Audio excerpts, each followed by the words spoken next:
This is the real cost of weight loss surgery, $131,053. From procedure costs to hidden fees, I'm going to break down the numbers not just from America, but around the world. I'm also going to delve into my actual bills from my revision in 2019 to show you guys exactly what was billed for what and to who, and to show you the real cost. It will blow your mind. So if the real cost of weight loss surgery is something you're interested in, stay tuned. Hi, really quick before we get started, I wanted to jump in and say, hey, if you like the idea of this video or you're interested to get to know more, please hit it with a like and a subscribe if you're not. Let's get on to it. Hey guys, it's Kelsey. So today we're gonna break down and talk about what are the actual costs of weight loss surgery and also what that number actually includes. After I posted my video about why you should have weight loss surgery, a few of you guys commented saying, Kelsey, your estimates were really low. And so I was like, all right, let me do some research and take a look at it. And you guys were so right. It is insane how much times have changed since 2008. Okay, so in 2008, I had gastric bypass in Texas. It was covered 100% by my insurance, which was TRICARE Prime at the time. When I had to have my revision in 2019, there were a few items that were self-pay, but the vast majority was also covered by my insurance, which was United Healthcare. For that revision, I'm gonna break down the numbers of what I was responsible for self-pay, what was billed to my insurance, and the actual numbers that were billed for each item. It's mind-blowing. I feel like this market is crazy. Okay, so as far as giving you guys estimates and costs, I'm mainly gonna talk about gastric bypass and the sleeve procedure, mainly because they're the two most common surgeries here in the United States and abroad. And I'm gonna break it down because there are a few things that factor into averages across the board as far as these procedures go. Okay, so the first is location. The rates for weight loss surgery based on location are insane. From state to state, even states that are neighboring can have wildly different amounts for surgery. Another thing that factors into the costs are hospitals. University hospitals are generally cheaper, whereas private hospitals tend to have a higher price tag. Depending on what surgeon you choose, most have more than one hospital that they have affiliations with. Okay, surgeon's fees. This is how much the surgeon actually charges to perform the procedure. And there are a couple little factors within this. He may have a premium for expertise or experience in this area. They may charge a higher fee based on supply and demand. It's kind of that kind of thing, but those are generally a pretty big percentage of the overall bill. Your healthcare. Some healthcares have pretty high out-of-pocket expenses. Some healthcares don't cover bariatric surgery at all, and some healthcares cover parts of it. So it's worth looking into seeing what your healthcare can cover versus what it may not cover. All right, and one of the final things that factor into overall cost is the length of stay in hospital. In 2008, when I had my surgery, I was in the hospital for 3 days. I had some sort of minor complications that weren't necessarily due to the surgery, but they wanted to keep an eye on me. And the same went for 2019 when I had my revision. I had an allergic reaction to the pain meds after and some weird stuff going on, so they just kept me for observation for 3 days. Luckily, my insurance covered that, but if you are a self-pay, this could be a pretty hefty bill. Okay, so another big factor of the overall cost is generally wrapped into the hospital fees. And these are fees for things like the anesthesiologist, anesthesia, any x-rays or lab work you may require, medications, and sometimes a hospital use fee. And again, depending on location, these can average from a few $100s to many thousands of dollars. I want to take a quick second before we get into the actual numbers to talk about pre-op and post-op fees or costs associated with pre-operative and post-operative care. Depending on your healthcare and your surgeon, you may have out-of-pocket nutritionist fees, both pre-op and post-op, depending on your program. Generally, these sessions are about $50 per session. There is also the psych evaluation, and both surgeries did require me to pay for those out-of-pocket. In Texas, the fee was about $150. For my revision in New York City, it was $550. So again, these can kind of range based on your location, based on the psych that they send you to, all kinds of like little different things. And primary care clearances. So you both have to get a cardiologist to sign off saying your heart is healthy enough, and your primary care doctor saying that you are healthy enough for surgery. These can be out of pocket. Generally, a primary care will be covered under your health insurance, but cardiologist appointments, because they are specialists, depending on your healthcare, might be an out-of-pocket office fee, or some insurances can cover it even if they don't cover bariatric surgery. Some surgeons require a consultation with a fee attached just to talk to you about the possibility of surgery. And then once they take you on as a patient, those office visits become covered under healthcare, or they can stay as a prepay. But generally speaking, most consultations are free, but there are some surgeons who will charge a premium for that initial consultation. Depending on your healthcare and your surgeon, there are a couple of additional testing procedures you may have to go through, like a sleep study to see if you have sleep apnea. A lot of times people don't want to do the sleep study, but it can be the difference between your healthcare covering this cost and you being a self-pay. So it's worth doing the sleep study. Depending on your current health, you may also be required for a full panel of lab work or EKG tests, which generally go with the cardiologist. Again, this is to make sure that when they actually put you under anesthesia and you go into surgery, that your body is healthy enough to be able to survive. That sounds really, really morbid, but I had to sign a release when I had my original surgery due to my extreme BMI that there was a possibility that the amount of anesthesia they would have to give me would be too much for my heart to take. So it's really worth having all of this testing done ahead of time to just give you peace of mind, but also to give your family peace of mind that you're gonna come out of this and be fine when you wake up. Okay, so now for the moment you've all been waiting for. Like, Kelsey, all that sounds great, but let's talk real numbers. Okay, let's dive in. $131,053. Okay, so for gastric bypass alone, the variance between states is staggering. It's crazy. The going rates for 2021 ranged all the way from $15,000 to $35,000. That's a pretty big difference in one country. On average, what I could find the most of, like when I added everything together, divided by the number of states, all that jazz, it was about $25,000 on average as a self-pay. Okay, so while I was doing research, it was a little crazy because weight loss surgery has become not only like a massive market, but it's also become a kind of get rich quick for a lot of surgeons. And so the amount of marketing and campaigning that they do to bring you into the office for consultations is incredible. But beyond that, it's hard to find actual price by prices because they want you to actually come in and then they will give you, the breakdown. So some of the numbers I have now are from published studies from 2018 mixed with some from 2021. On average, they're about the same.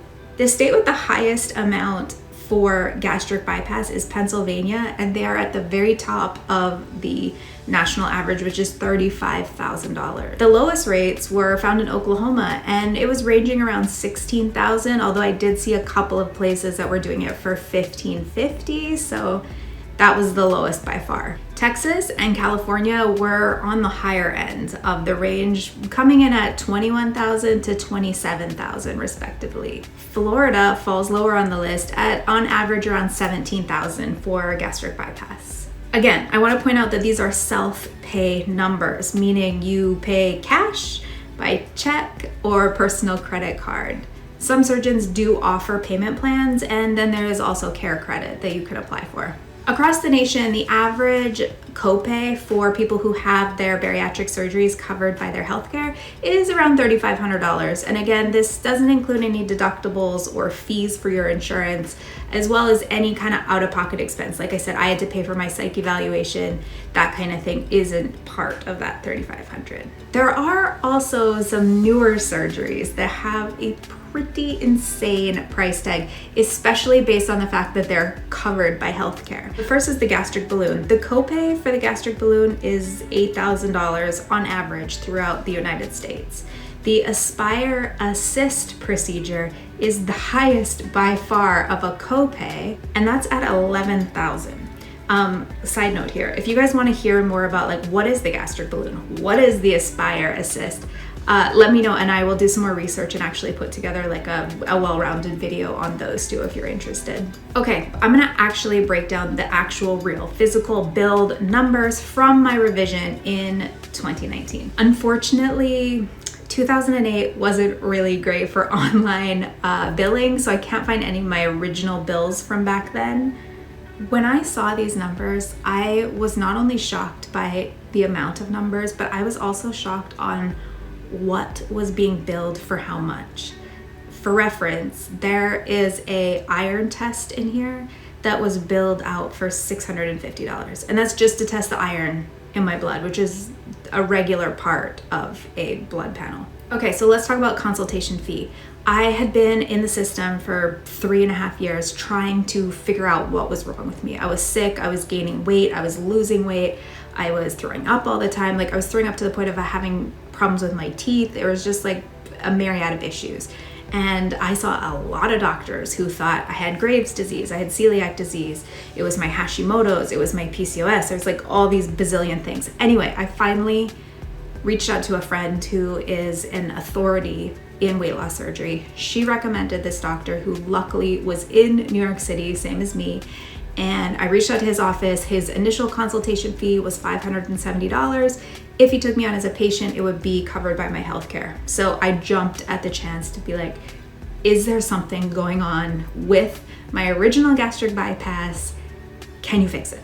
From there, he took a look. He had a hypothesis, was sort of what we both believed, that after 12 years, my body was rejecting my surgery, which allegedly is fairly common. Anyway, he sent me for a full panel of blood work as well as a barium swallow to see if they could see anything throughout my system, to see maybe I had a fistula, maybe there was some ulceration happening. So he wanted to really check before he could, make any kind of idea of what to do. The lab work for that, so just a general panel of blood work was, I have all the numbers written down here. It was $3,412. The radiology test, which is the barium swallow, was $570. So these were just like, it took me 15 minutes and that's just under $4,000. So if you're self-pay, that's a pretty big price tag. From there, they were able to see some ulceration. It looked like to be like a double fistula, but it was a little bit unclear because of scar tissue. So next up, he sent me for an endoscopy to rule out anything like major with my esophagus, to check the suture area between my pouch and my esophagus, basically to check, my chest cavity. This was a same day procedure. So I arrived at 6 a.m. I was home or heading home by around 3 p.m.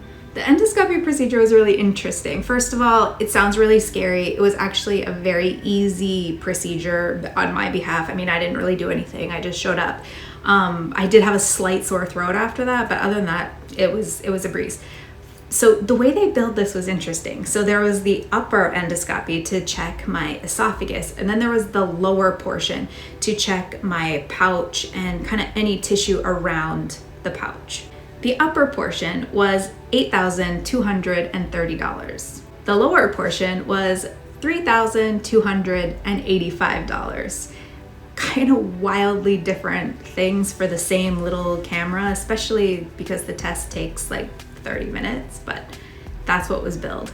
So because it was technically a surgical procedure and I did have to be asleep, there was an anesthesiologist fee of $1,400 and then an anesthesia fee of $656. The hospital fee for just having me in the hospital was $736. And then there was the lab work. So they took my labs prior to the procedure, and that was $212. There was also a secondary lab billed as a pathology report, and this was $2,979. The actual surgical fee was paid out to the doctor who performed the endoscopy was $4,160. The meds that they gave me prior to the procedure were $270. And the use of the 4 hours in the recovery room was $3,458. Okay, so from there, it was discovered I was in pretty dire straits. I had massive ulcerations throughout my esophagus, throughout my pouch, and judging by how sick I was, it was likely believed that I had major ulcerations through my intestine as well. Side note, we didn't know how bad it actually was until he got inside. So for the day that I went in to have surgery, we thought it was going to be an ulcer repair procedure. They were billing it as a revision because in order to do an ulcer repair, he was going to have to shorten somewhat of my gastric bypass limb. What ended up happening was also the shortening. So I got revised from a gastric bypass to a duodenal bypass. Then when he went further down into the intestine, it was a mess. So it ended up being sort of a combination between a distal bypass and a duodenal switch. I now have an extremely short digestive tract with them having to remove stuff from the small intestine, large intestine, small bowel, and the majority of my remaining stomach, which was my pouch. So everything had to be sort of repaired, rebuilt. A 2-hour procedure became a 10-hour procedure, and so things were billed along those lines. I just want to say also, I went to NYU for my surgery, and I am forever thankful because the surgeon operating on me was a teacher, right? Like, he's a teaching surgeon. So because I was such a mess inside, he was able to change up what he was doing on the fly so that I could avoid being on a feeding tube. Because if he wouldn't have been able to repair and rebuild the things that he was taking out, the only outcome would have been a permanent feeding tube. So university hospitals, people say, well, I don't want some like student doctor operating on me. The student doctor is never doing the operation, but to have students in there and knowing that your surgeon is an absolute expert to the point where he can train other doctors is a blessing that I will forever be thankful for. Okay, back to the surgery. So the anesthesia and the anesthesiologist fees were billed together this time, and it was $3,500. The laparoscopy procedure itself, so I'm assuming that that means the incision process using laparoscopic tools, was $24,832. The surgeon's fees were $25,743. So we're already over $50,000 with just the surgeon's fees and the procedural tool fees. The reconstruction of my pouch, so they had to make like kind of a man-made creation in there, was $12,000. Best $12,000 that ever was billed to my insurance company, I swear. And then lab work, recovery room, and meds were all billed as one amount in hospital fees, and that was $28,000. So again, what was not included in all of this was my psych evaluation, which was $550, 10 visits to my doctor, which were $270 each, so $2,750. Those were reimbursed by my healthcare, but they were an upfront cost that I had to pay out of pocket initially. The total amount for the initial visit to see the surgeon, the endoscopy, my revision, came out to $131,015. I'm gonna say that again, $131,053. So you can see that when they are quoting you stuff for self-pay versus covered by healthcare, it's not hard to see why healthcare wants you to jump through so many hoops, because this is what they're going to be charged if you have surgery. Crazy.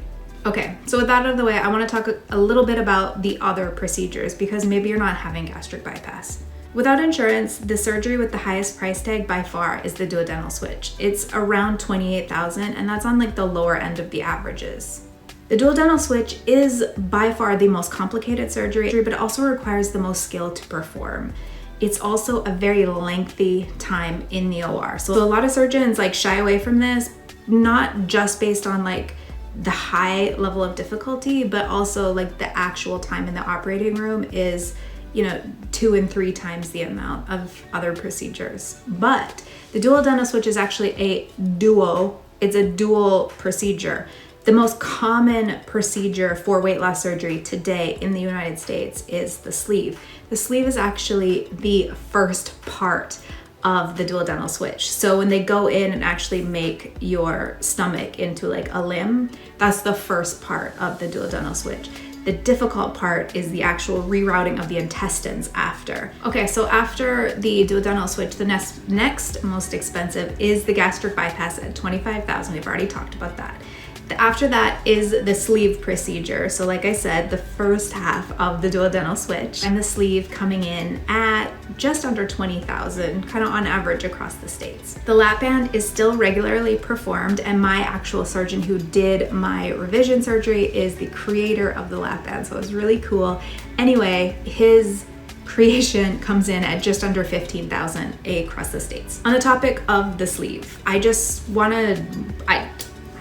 So the reason why the sleeve is so popular is because surgeons are doing this massive marketing campaign about the sleeve. Why? Because it's cheap. It is a relatively simple procedure to perform. It is the lowest time in the operating room, and it's sort of like one and done, thank you, next. I could talk for hours about the misconceptions of sleeve, why I don't recommend sleeve. There are so many reasons. The first one being people call the sleeve the less invasive procedure. No, the sleeve is actually next to the duodenal switch, which is part of the sleeve procedure. It's the most invasive, meaning they create this limb in your stomach, right? Like they remove part of your stomach and create this limb, and then they take the excess away.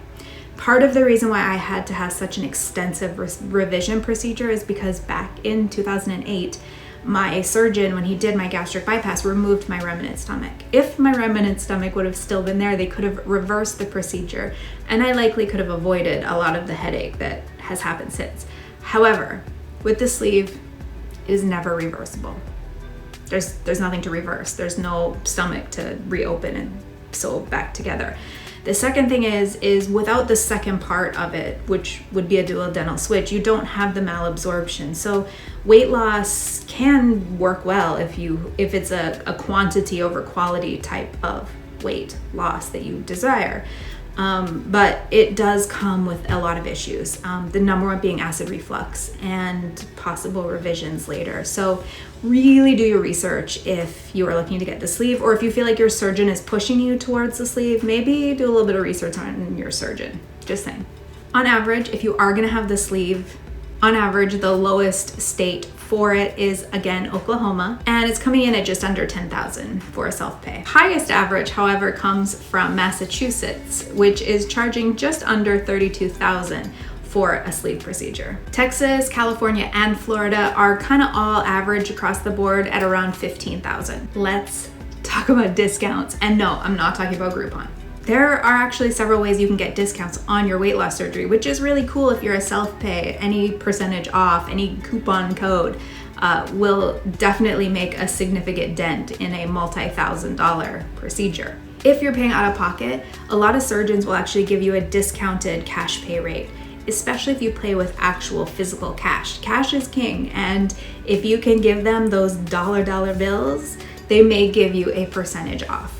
Another thing to consider when you're looking for a discount or dropping the cost down is ask your surgeon which hospitals he's affiliated with. University hospitals are generally lower in rates than private hospitals. Okay, lastly, I want to talk about surgery in other countries. As I've said 100 million times, I don't recommend going out of your home country to have surgery. The main reason is safety.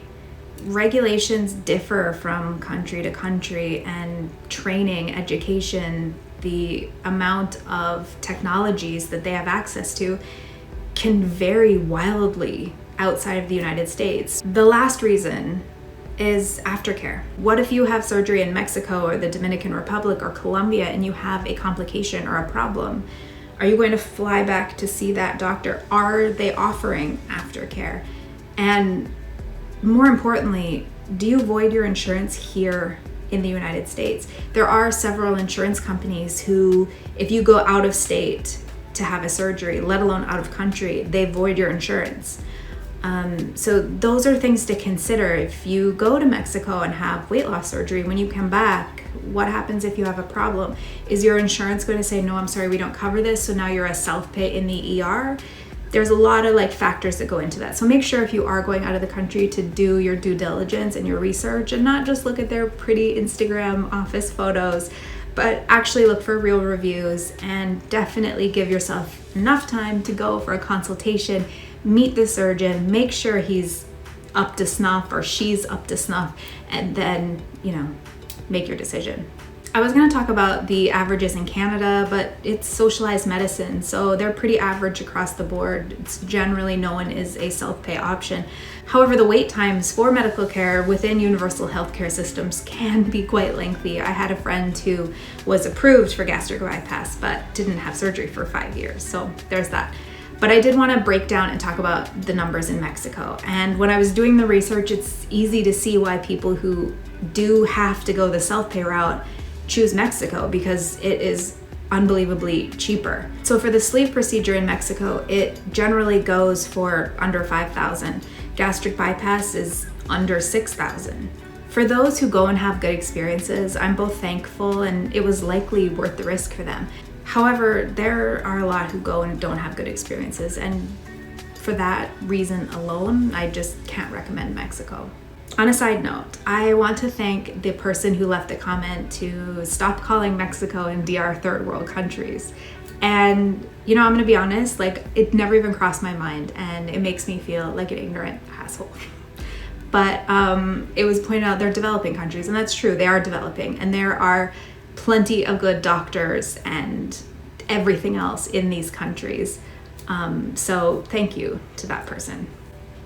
I also want to say a big thank you to the people who spurred my interest in this video and who said, hey, your numbers that you were quoting are crazy. That is not how much it is. And so I really appreciate the feedback. I want to create content that is relevant and true and based in reality for you guys. So if you ever see something that's a little off, please feel free to leave me a comment down below. If you tell me my eyebrows look crazy today, I know, but that's a whole nother story. So that's it. That's the cost of weight loss surgery. It can be an extremely expensive life change, but it also can be a life-saving life change. It's really worth sourcing out doctors, procedures, and hospitals, especially if you are in a self-pay scenario. For those of you who buy healthcare in the marketplace, double check and see if the healthcare that you're choosing covers bariatric surgery. It's definitely an easy thing to check. And one last option, if your current healthcare does not cover bariatric surgery and you purchase or get your healthcare through your employer, it's worth talking to someone at your HR office to see if they can add bariatric surgery coverage to your plan. For many healthcare programs, it's generally an incredibly small change to the premium if they add bariatric surgery to their coverage within their healthcare. And the larger the company is, the lower the price goes. There are quite a few companies out there that it will cost pennies on the dollar to add bariatric surgery to their current coverage. So it's definitely worth asking about. All right, guys, if you enjoyed this video, please hit me with a like down below and a subscribe if you are not already. I really love getting to know you guys. I love reading your comments. I love creating this content. As always, please remember, be kind to yourself, be kind to others, and I'll see you in the next video.